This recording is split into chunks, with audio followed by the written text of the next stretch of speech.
네, 오늘이 로마서를 본문으로 설교하는 마지막 날이고요. 로마서를 향한 이 편지를 마치면서 바울이 어떤 마음을 그 로마서의 마지막 부분에 전하기를 원했는지 한번 살펴보는 그런 귀한 시간이 되었으면 좋겠습니다. 여러분은 믿음의 동역자라고 할 만한 사람을 가지고 계시나요? 시간이 갈수록 친구라는 이름이 참 귀하고 소중하게 다가옵니다. 어른이 될수록 친구가 된다는 것, 마음을 나눌 수 있고 내가 나 자신을 포장하지 않고 있는 그대로 나타낼 수 있다는 것이 얼마나 힘들고 어려운 일인지, 얼마나 흔치 않은 일인지 알게 됩니다. 그래서 어른이 되어서도 마음을 나눌 만한 친구 3명이 있다면 성공한 인생이다 하는 말이 있죠. 예전에는 그 말이 어떤 의미인지 잘 몰랐는데 요즘에는 그 말이 어떤 의미인지 절실히 이해가 갑니다. 그런데 친구보다 더 중요한 단어, 친구보다 더 아름다운 단어는 바로 동역자라는 단어이자 존재입니다. 친구는 어느 때나 보아도 반갑고 내가 나아다워질 수 있는 존재라면 동역자는 생각만 해도 마음에 감사와 기쁨이 차오르고 하나님의 은혜 안에서 맺어진 관계가 바로 동역자입니다. 로마서를 마무리하면서 바울은 여러 가지 방법으로 로마서를 마무리할 수 있었을 겁니다. 조금 더 신학적인 내용을 담았을 수도 있을 것이고 조금 더 자신의 경험이나 컨빅션에 대해서 말할 수도 있었을 것이고 로마 교회를 향한 권면으로 마무리할 수도 있었을 겁니다. 그런데 바울은 한 가지의 굉장히 인텐셔널한 선택을 한 겁니다. 나는 로마서를 마무리하면서 이 마지막 부분에 내 마음속에서 내가 진짜 고맙게 생각하고 감사하게 생각하는 사람들을 하나하나 그들의 이름을 적고 바울의 마음에 그들을 어떻게 생각하며 어떤 감사하는 마음을 가지고 있는지를 쭉 적어 나가면서 로마서 16장을 마무리하는 그런 선택을 했던 것입니다. 우리가 바울에게 어떤 동역자가 있었는지 다 살펴볼 수는 없지만 몇 명 정도를 함께 살펴보면 좋겠습니다. 우리 1절, 2절 저 화면에 나와 있는 부분을 같이 읽어보면 좋겠습니다. 겐그레아 교회의 일꾼이요 우리의 자매인 베베를 여러분에게 추천합니다.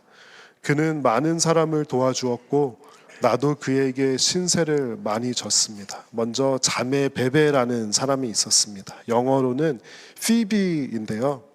그녀는 많은 사람들을 도와주는 사람이었습니다. 우리 주변에 보면 다른 사람들을 돕는 것을 진심으로 마음에 기쁨으로 여기는 사람이 있습니다. 내가 도와줌으로써 누군가 알아주기를 바라는 것이 아니라 내가 생색을 내고 도와주면서 은근히 자랑하기 위해 도와주는 것이 아니라 진심으로 선하고 기쁜 마음으로 누군가를 도와주는 것을 자신의 삶의 사명과 목적으로 삼는 선한 사람들이 있습니다. 바로 베베는 그런 사람이었습니다. 살다가 보니까 참 도움을 받는 것도 도움을 주는 것도 조심스러워집니다. 혹시 내가 도움을 받는데 특별히 바울처럼 복음 사역을 하는 사람에게 있어서는 내가 도움을 받는 그 행위 자체가 혹시 오해로 나타날까 봐, 다른 사람들에게 하나님을 오해하는 계기가 될까 봐 매우 조심스러운 그런 마음이 있었을 것 같습니다. 바울이 도움을 요청했을 때 혹자는 이렇게 생각하지 않았을까요? 바울이 복음이라는 이유로 그리스도를 전한다는 이유로 사익을 채우려고 자꾸 후원을 요청하고 도움을 요청하는구나 하는 시선으로 바라보는 사람이 아마도 있지 않았을까요? 또 어떤 사람은 도움을 요청하고 후원을 요청하는 그 행위를 바라보면서 이렇게 생각하는 사람들이 있기 마련입니다. 하나님은 힘이 없고 능력이 없어서, 하나님은 복음 사역을 하는 사람들에게 공급해 주시지 않는 하나님인가 하고 의심의 눈초리로 바라보는 사람이 있어서 참 복음 사역을 하는 사람들이 도움을 요청하고 도움을 받는 것이 매우 조심스러워집니다. 또한 도움을 주고받는 관계에 있으면 그 관계 자체가 매우 조심스러워집니다. 주는 사람의 입장에서도 받는 사람의 입장에서도 정말 서로의 순수한 퓨어한 관계가 아니라 어떤 transactional relationship이 될까봐 매우 좀 관계가 어려워지고 조심스러워지는 그런 모습들이 사실 있는 것이 사실입니다. 그래서요, 도움을 요청하는 것도 정말 지혜가 필요하고 높은 수준의 믿음과 인격이 필요합니다. 도움을 주는 것도 내가 넉넉하니까, 내가 힘이 있으니까 주는 것이 아니라 주는 입장에서는 오히려 더 높은 수준의 믿음과 인격이 필요한 것입니다. 바울이 이런 다양한 복잡한 다이내믹들을 참 많이 경험하고 고민하는 그런 날들이 있었을 겁니다. 더 도움이 필요하고 복음 사역을 위해서 누군가 함께 도와주고 동참해 줬으면 좋겠는데 혹시 그것이 오해로 비추어질까 봐 머뭇거리고 고민하던 그런 수많은 날들이 그의 삶에 분명히 있었을 것이라 생각합니다. 그런데 이 베베는 정말 바울이 신세를 많이 졌지만 도움을 줌에 있어서도 믿음과 인격의 수준이 있었던, 바울이 진짜 생각하기에 감사하는 동역자로 생각하는 사람 중에 하나였습니다. 바울이 이렇게 말합니다. 나는 우리의 자매인 베베를 여러분에게 추천합니다. 누구를 추천해 보신 적 있으세요? 정말 온전한 마음으로, 기쁜 마음으로 누구를 추천하는 것이 그렇게 항상 쉽지만은 않습니다. 근데 바울은 이 베베라는 자매에 대해서 신뢰가 있었고 그를 추천하는데 전혀 꺼리낌이 없었던 겁니다. 우리 3절, 4절 같이 읽어볼까요? 그리스도 예수 안에서 나의 동역자인 브리스가와 아굴라에게 문안하여 주십시오. 그들은 생명을 무릅쓰고 내 목숨을 구해준 사람들입니다. 나뿐만 아니라 이방 사람의 모든 교회도 그들에게 감사하고 있습니다. 또 브리스가와 아굴라라는 사람들이 나오는데요, 이 사람들은 생명의 위협을 무릅쓰고 내 목숨을 구해준 사람들이다라고 바울이 말하고 있습니다. 그들이 어떤 생명의 위협을 무릅썼는지 성경에서 자세하게 기록하고 있지는 않습니다. 그런데 이 브리스가와 아굴라, 여러분 혹시 좀 많이 들어보시지 않았나요? 이들은 사실 신약 성경에 여러 번 등장하는 커플입니다. 6번 정도 등장하는데 이 브리스가가 영어로도 이 이름을 가진 사람들을 만나본 적이 있을 겁니다. 프리실라입니다. 여성의 이름이 먼저 나오고 그 다음에 남편의 이름이 나옵니다. 그래서 이 성서학자들은 아마 초대교회에서, 이 교회에서 남자보다는 이 아내가 훨씬 더 리더십의 역할과 주도적인 역할을 행하지 않았을까 하고 받아들여지는 것이 많은 사람들의 의견입니다. 이 부분은 특별히 옛날에는 교회가 만날 수 있는 건물이 없었을 때 자신의 집을 열어서 사람들을 그곳에 모으고 예배를 드리고 했던 아주 이 교회의 기둥과도 같았던 부부입니다.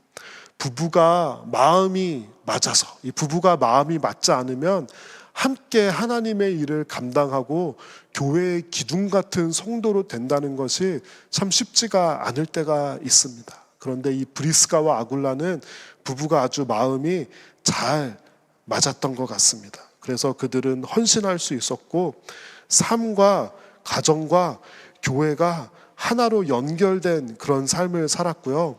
바울과는 아주 특별한 관계에 있어서 생명의 위협을 무릅쓸 때까지 그의 사역을 도왔던 아주 바울에게 꼭 필요하고 감사한 마음이 들었던 그런 동역자들이었던 것 같습니다. 5절 말씀을 읽어볼까요? 그리고 그들의 집에서 모이는 교회에도 문안하여 주십시오. 나의 사랑하는 에베네도에게도 문안하여 주십시오. 그는 아시아에서 그리스도를 믿은 첫 열매입니다. 에베네도라는 사람이 있었는데요. 이 사람 앞에는 특별한 형용사가 붙습니다. 나의 사랑하는 에베네도에게 문안하여 주십시오. 이 바울 같은 사람들은 그냥 형용사로 사랑하는 이라는 단어를 여기저기 막 이 사람 저 사람에게 붙이는 사람이 아니라요. 정말 에베네도를 사랑했던 것 같아요. 나의 사랑하는 에베네도에게 문안하여 주십시오. 바울이 이 사람을 왜 이렇게 특별한 마음을 가지고 사랑한다고 얘기하죠? 그는 아시아에서 그리스도를 믿은 첫 열매이기 때문입니다. 바울이 전도 여행을 하면서 많은 사람들에게 복음을 전하는데 우리가 특별히 기억하는 것은 내가 처음 전도해서 예수 믿은 사람 잊지 못하겠죠. 내가 누군가를 처음으로 섬겨서 그들이 세례를 받았다면, 내가 누군가를 손잡고 교회로 이끌어서 교회에 등록했다면 그 사람들을 향한 마음이 정말 특별할 것입니다. 바울이 아시아에서 복음 사역을 하며 전도를 하다가 그리스도를 믿은 첫 열매가 바로 이 에베네도라는 사람인데요. 바울은 잊어버리지 않은 거예요. 가게에 손님이 여러 명이 오거나 우리 선생님들은 학생이 여러 번 바뀌잖아요. 그런 일들이 많이 있으면 많은 사람들을 대하는 그런 일을 하면은 잊어버리기 마련입니다. 바울도 얼마나 많은 사람들을 만나고 얼마나 많은 교회와 교인들과 함께 동역을 했겠습니까? 전도한 사람이 뭐 100명, 200명 넘어가면은 한 사람 한 사람 다 기억하지 못할 가능성이 높은데요. 잊지 않았던 거예요. 아시아에서 첫 열매를 맺은 에베네도. 그를 정말 사랑하는 마음, 그를 품는 마음이 있었습니다. CCC라는 선교 단체에 가면 순장과 순원 시스템이 있습니다. 순장이 순원들을 받아들이고 그들에게 밥도 사주고 같이 모여서 순모임이라는 것을 하면서 성역 공부도 하고 그들을 믿음으로 양육하는 그 1:1 양육 시스템이 순장, 순원 그 제도입니다. 이 사람이 만든 제도에는 항상 부작용이 있기 마련입니다. 모든 순장, 순원의 관계가 항상 아름다운 것은 아닙니다. 때로는 이런 일들이 일어나요. 순장은 갓 예수를 믿은, 그래서 성경에 대해서 별로 아는 게 없는 그런 순장이 있을 수도 있고, 순원이 됐는데 이 친구는 아주 교회에서 신실하게 성실하게 자라서 많은 거를 알고 있는 약간의 미스매치가 되는 상황들이 일어나기도 합니다. 한 번은 이런 경험이 있었어요. 어떤 순원이 와서 저에게 말을 하는데, 우리 순장이 자꾸 성경 공부를 가르쳐 주는데 자꾸 틀린 내용을 가르쳐 준다는 거예요. 그런데 순장님이 열심히 가르쳐 주는데 그거 틀렸다고 말할 수도 없고, 참 그런 고민을 하고 있는 순원의 이야기를 들은 적이 있습니다. 그러나 그럼에도 불구하고 이 시스템이 많은 사람들에게 정말 하나님께 사용받고 아름답게 기억되는 이유가 무엇이냐면요, 하나님께서 순장들에게 주시는 공통적인 마음이 있습니다. 그 마음은 순원을 사랑하는 마음이에요. 순원들도 성경 공부가 좀 틀릴 수도 있고 부족할 수도 있지만, 우리 순장이 정말 나를 위해서 헌신하고 사랑한다는 것을 알기 때문에 그에 대한 존중하는 마음을 가지는 겁니다. 순장은 품은 순원을 잊어버리지 않습니다. 내가 전도하고 내가 양육하고 내가 기도한 순원들을 잊어버리지 않습니다. 바울도 그 마음을 가지면서 자신이 전도했던, 양육했던 사람을 단지 저 아래에 있는 사람으로만 생각하는 것이 아니라 그들을 동역자로 여기는 겁니다. 여러분, 우리가 교회 안에서 가질 수 있는 굉장히 미묘하지만 넘을 수 없는 벽 같은 것이 존재하는 것을 아시나요? 그것은 바로 사랑하고 축복하고 격려하지만 내가 더 신앙생활을 오래 했기 때문에, 내가 어떤 위치에서 리더의 역할을 했기 때문에 항상 다른 사람들을 나보다 조금 아래에 있다고 그렇게 여기는 마음을 우리가 사실은 오버컴 하기가 쉽지가 않습니다. 내가 선배이기 때문에. 예를 들면은 담임 목회자의 위치에 있었던 사람은 그 부사역자, 부교역자들을 항상 한두 단계, 두세 단계 아래에 있는 사람으로 보기가 쉽습니다. 그렇기 때문에 그들을 진짜 복음의 동역자로 여기지 못하고 은근슬쩍 이 위아래 상하 관계를 만들어 버리는 겁니다. 그런데 바울은 그를 밑에 있는 사람, 아래에 있는 사람, 자신보다 역량이 작은 사람으로 여기지 않고 동역자로 여길 수 있는 믿음을 가졌던 겁니다. 우리 다음 슬라이드 볼까요? 7절 다 같이 읽어볼까요? 나의 친척이며 한때 나와 함께 갇혔던 안드로니고와 유니아에게 문안하여 주십시오. 그들은 사도들에게 좋은 평을 받고 있고 나보다 먼저 그리스도를 믿은 사람들입니다. 안드로니고와 유니아라는 사람들은 같이 감옥에 갇혔던 사람이었습니다. 이들의 신앙의 믿음이 얼마나 단단했을지 우리가 유추해 볼 수 있죠. 같이 복음 사역을 하면서 감옥에도 갇혔던 그런 복음을 위해 고난받았던 동역자들이 바울에게 있었던 겁니다. 그러면서 바울이 이렇게 말합니다. 그들은 나보다 먼저 그리스도를 믿은 사람들입니다. 바울은 자신보다 먼저 나이나 신앙적으로 먼저 믿었던 사람들을 인정하고 그들과 함께 동역할 수 있었고요. 자신이 가르쳐서 나중에 신앙으로 온 사람들도 동역자로 여길 수 있었던 겁니다. 어떤 사람들은 리더의 마음을 가지고 있습니다. 이것은 양날의 검입니다. 좋은 의미로는 내가 패시브한 자리에 머무르지 않고 하나님께서 불러주실 때 그 부르심에 반응하여서 리더의 자리에 나아가서 하나님께서 맡겨주신 그 역할을 능력 있게 감당할 수 있는, 우리가 흔히 저 사람 리더십이 있다 하면은 좋은 의미로 많이 사용됩니다. 여러분, 그런데 리더십의 다크 사이드가 뭔지 아십니까? 대부분의 리더들은 자신보다 앞서간 사람들, 다른 리더들, 다른 단체나 다른 조직의 리더들과 함께 동역하는 것을 잘 하지 못합니다.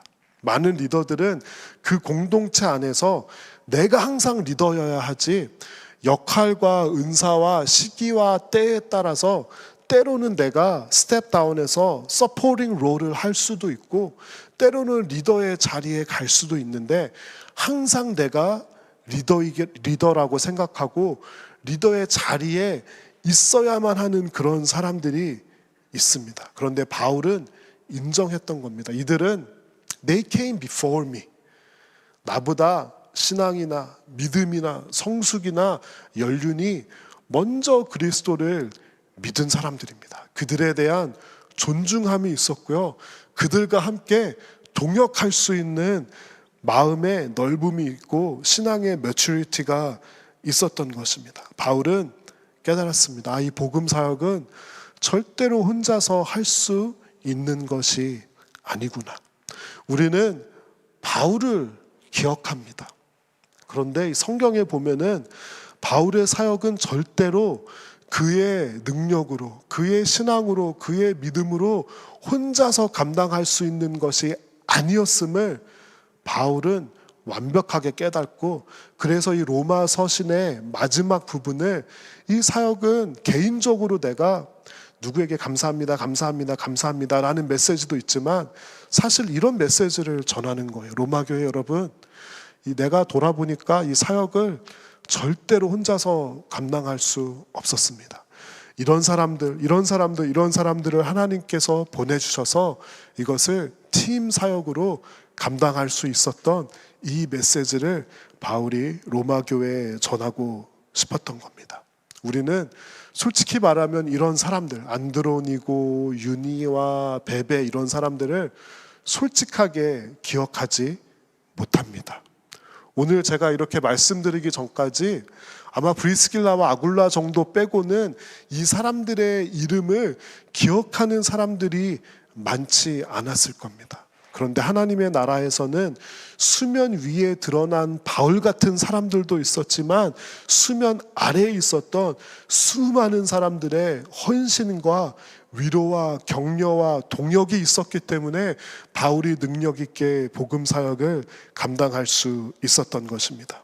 로마서 16장에 보면 25명의 동역자가 나옵니다. 로마 교회에만 25명 정도의 바울이 기억할 수 있는 동역자가 있었던 것입니다. 이 중에 남성들도 있었지만 다수의 여성들도 있었습니다. 로마서 16장에 나온 이름들을 분석해 보면요, 유대식 이름이 있고 이방식 이름이 있겠죠. 분석을 해보니까 유대인들보다 이방식의 이름을 가진 이들이 더 많았다고 합니다. 바울은 이런 리더였던 거예요. 나랑 어그리하고 내 영향력 아래 올 수 있는 사람만 모여 라고 한 그런 리더가 아니라 남성과도 동역할 수 있었고 여성도 진짜 믿음의 동역자라고 여겼고, 나보다 나중에 온 사람도 나보다 먼저 온 사람과도 그들을 다 인정하며 동역할 수 있었으며, 유대인들과 이방인들과 다 함께 동역할 수 있었던 동역의 폭이 넓었던 사람이 바로 바울이었던 것입니다.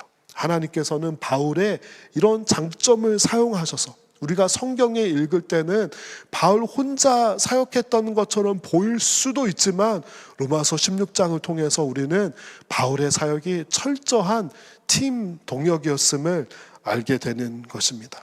우리 모두는 동역자가 필요합니다. 동역자가 아니었다면 지금까지 이곳에 올 수 없었을 것이고 열매를 맺을 수도 없었을 것입니다. 여러분은 그런 동역자가 있습니까? 이것은 그냥 한번 듣고 잊어버릴 질문이 아니라 우리가 신앙생활을 하면서 진짜 나 자신에게 끊임없이 물어야 하는 질문입니다. 나는 그런 동역자가 있는가? 나는 바울처럼 남성이건 여성이건 연륜과 신앙의 위치에 상관없이 많은 사람과 함께 그들을 받아들이고 용납하고 동역할 수 있는 그런 믿음의 폭과 넓이를 가진 사람인가? 곧 이제 제자훈련 간증이 시작됩니다. 여러분 아주 많이 기대하셔도 좋을 것 같습니다. 이 제자훈련 교재가 참 제가 정하는데 오랜 시간이 걸렸습니다. 한국 교회에 보통 통용되는 일반적인 교재를 또 하고 싶지 않은 마음이 있어서 여러 교재를 검토하다가 풍성한 삶의 초대라는 이 교재가 참 마음에 와 닿았습니다. 뻔한 것을 뻔하지 않게 풀어내는 그런 교재인데요. 이 책에 나오는 아주 재미있는 내용을 여러분들과 제가 한번 소개해 보겠습니다. 다음 슬라이드 보여주시겠어요? 우리는 보이지 않는 하나님을 본받는 것이 아니라 우리 앞서 걷고 있는 영적 이끄미들을 본받으며 살아갑니다. 교회에서 흔히 듣는 말 중에 교회는 사람 보고 오는 게 아니라 하나님 보고 오는 거야 라는 말이 있습니다. 여기서 좀 파격적으로 나갑니다. 이 말은 거짓말입니다. 저는 그렇게 말하는 사람에게 물어봅니다. 당신은 하나님이 보이십니까? 하나님은 보이지 않습니다. 하나님은 사람을 통해 드러나십니다. 교회는 사람 보고 오는 곳입니다. 참 재미있죠? 그런데 사실 제가 이게 맞나 틀리나 곰곰이 생각을 해봤는데요. 우리 성경 말씀에서도 이런 말씀이 있어요. 너희가 서로 사랑하면 세상 사람들이 주를 보게 되리라. 그렇죠? 하나님께서 짜잔 나 여기 있다 나타내실 때도 있지만 너희가 서로 사랑할 때 사람들이 나는 저 사람에게 뭔가 있어. 나는 저 공동체에 속하고 싶어.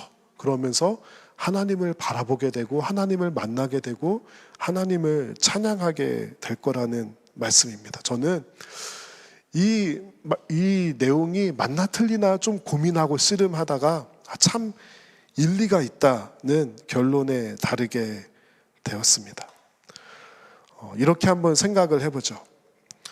요즘에 손흥민 선수가 축구를 참 잘하죠.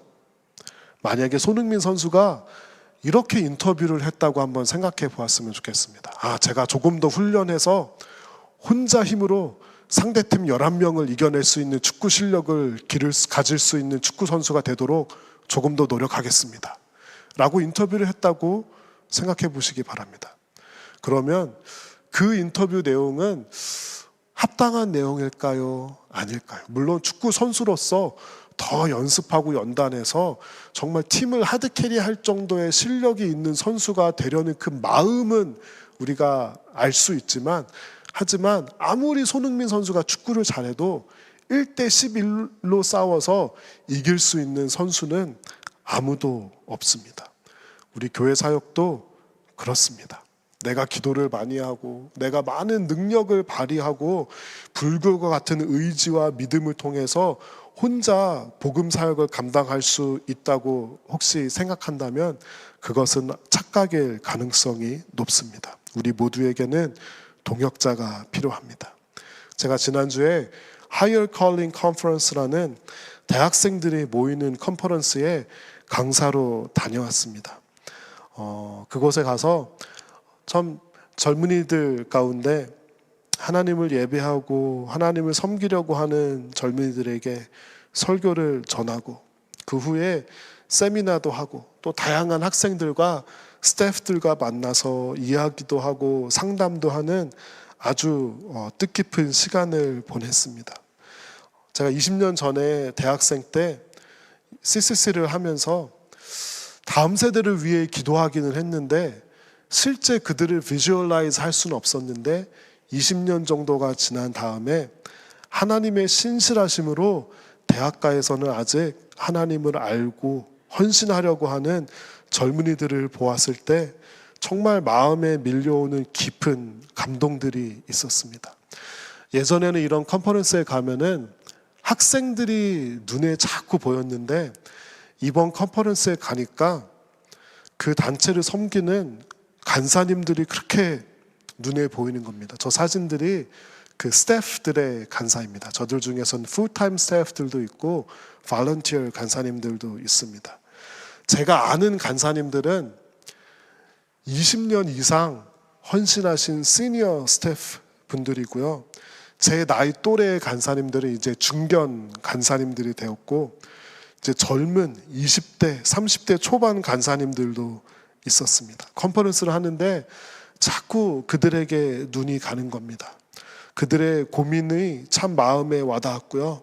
젊은 간사님들을 보면서는 그들의 정말 순수하고 열정적인 모습이 한 명의 간사님이 이렇게 얘기를 하더라고요. 이 간사님은 대학교를 졸업하고 직업을 선택할까 일을 할까 부모님들은 빨리 일을 하고 직업을 하라고 그러는데 자기는 적어도 언제 얼마나 오래 할지는 모르지만 자신의 젊음을 들여서 하나님을 섬기는 일을 하고 싶었다고 합니다. 그래서 여자 간사님인데 마치 절규하듯이 이렇게 얘기하더라고요. Job is nothing, Jesus is everything. 그렇게 얘기를 하는데 솔직히 저는 그 고백을 하는 입술이 못할 것 같더라고요. 입술이 차마 떨어지지 않을 것 같은데 그 젊은 간사님이 정말 패기 있게 Job is nothing, Jesus is everything 하는데 막 눈물이 나는 거예요. 그러면서 이렇게 기도했어요.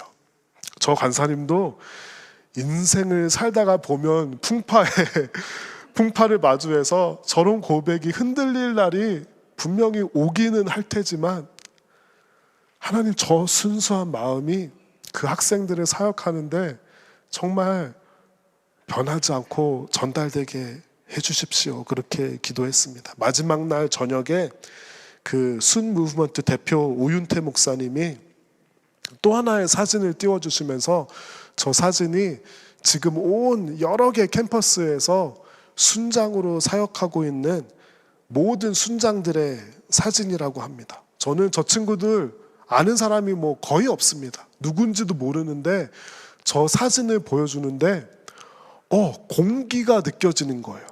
제 표현은 공기인데 그곳에 성령님께서 같은 감동을 아마 현장에 있었던 사람들에게 주셨던 것 같아요.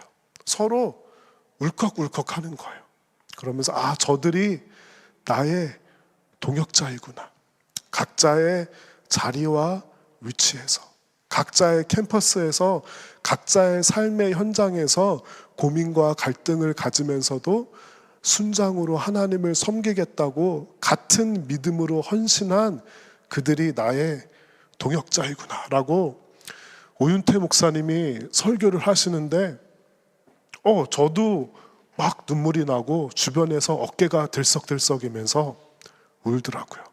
솔직히 말하자면 저기 가서 그 대표 목사님보다 제가 설교 훨씬 더 잘했어요.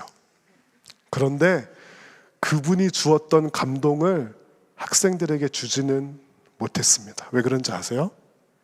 저는 그들의 동역자가 아니라 사실은 게스트 스피커였어요. 그런데 이 오윤태 목사님은 그들과 함께 동역하는 진짜 동역자라는 것을 학생들이 알았던 거예요. 그 삶이 메시지가 되어서 speaks louder than words.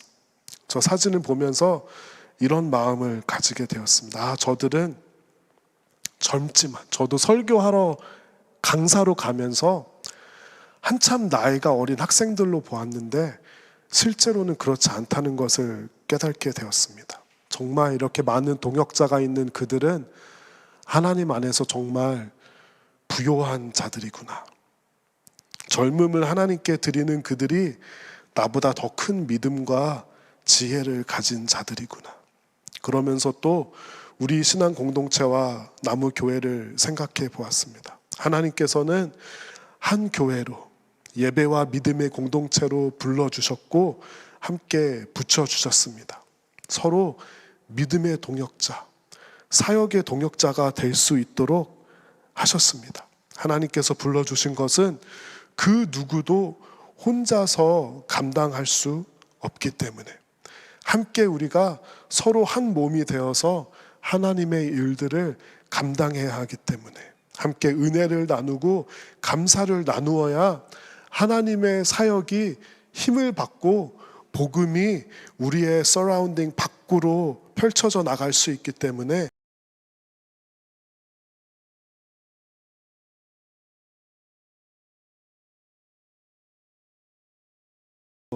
깊어지고 풍성해질 때 그때 세상 사람들이 주님을 바라볼 수 있게 될 것입니다.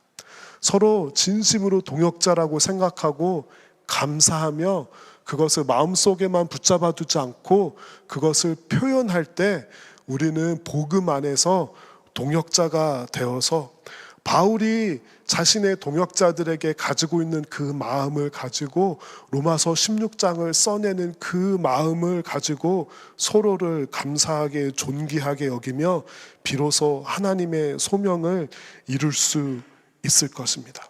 그래서 우리 모두가 동역자로서 더욱더 그 마음이 깊어지는 그런 다음 한 해가 될 수 있기를 그런 마음을 하나님께서 저와 여러분에게 허락하시기를 기도합니다. 우리 마지막 찬양했던 그 곡에 베이스 되는 에베소서 2장의 말씀을 읽고 오늘 설교를 마치겠습니다. 우리 다 같이 읽어볼까요? 그러므로 이제부터 여러분은 외인이 아니요 나그네도 아니고 성도들과 함께 하나님의 시민이며 하나님의 가족입니다. 그리스도 안에서 건물로서 서로 연결되어 주 안에서 성전이 되어가고 성령 안에서 하나님께서 거하시는 처소가 됩니다.